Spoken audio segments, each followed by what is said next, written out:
Well, it's cloudy and they didn't have the parts for my jet ski, so I'm going to do an oil change on my wife's Challenger RT.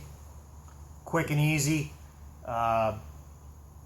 Just one more video from a guy who doesn't know what he's doing. There wasn't really a good one on YouTube that I could find quickly.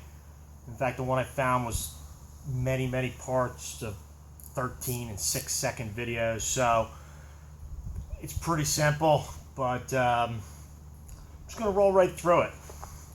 All we need really is a 13 millimeter and a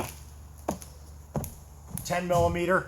I'm using the swivel head ratcheting wrenches instead of a socket. These are just like my favorite tool. Again, 13 millimeter and 10. Pretty surprised they were metric, but that's the way it is. So let's move right through this. Put my car up on these ramps. The ramps are rated for 4,000 pounds. According to the internet, the car weighs 4,082. So, taking a little risk, I guess. I'm confident they'll handle that extra 80 some pounds. That one's buckling a little bit, but what the hell? Only live once. First thing you have to do, get underneath, drop the dust cover, real simple. 4 nuts, or bolts, I'm sorry, and washers. That's the 10 millimeter. Take them off real quick. Drop it under there. Is the nut, or the oil pan plug. Pull the plug out with a 13 millimeter. I used a breaker bar. It was a little bit tight, just a short breaker bar. Had to be short because I didn't have a lot of space, but it did the job real easy. Pulled the plug out, drain the oil. Next thing is the oil filter.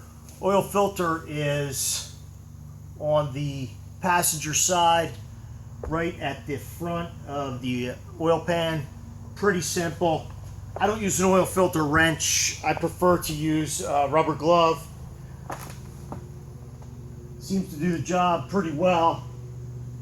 Just reach up, spin the filter. It's broken and it's just about off.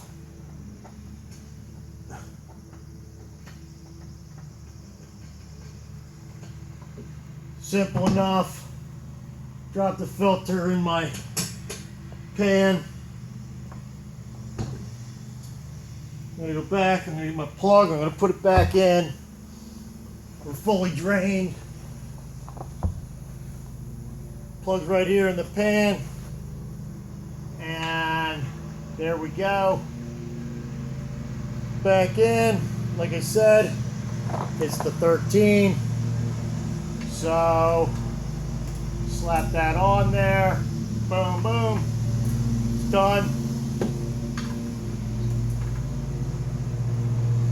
Obviously, you don't want to go too heavy on that torque.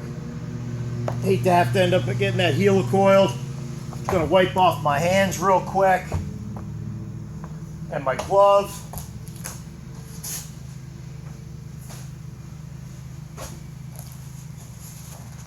That's simple.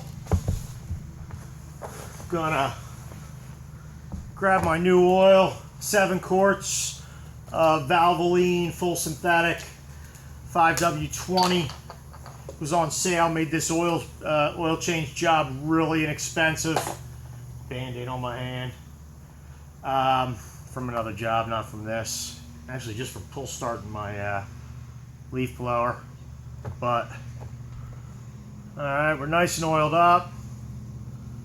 Something that might be common knowledge to a lot of people, but I learned this from my friend Robert. Put a little oil, I think it was Robert that told me this, put some oil in the oil filter. That way you don't have a bunch of air in there.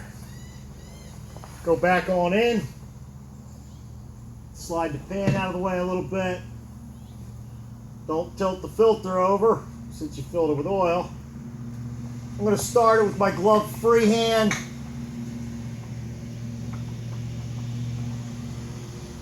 Get it started on there. It's going on up.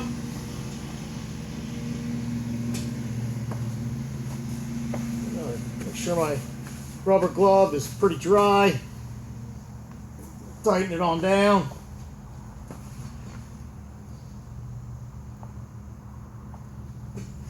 If you're not confident, you can always check that out with a wrench, but I'm sure I don't want it any tighter than that.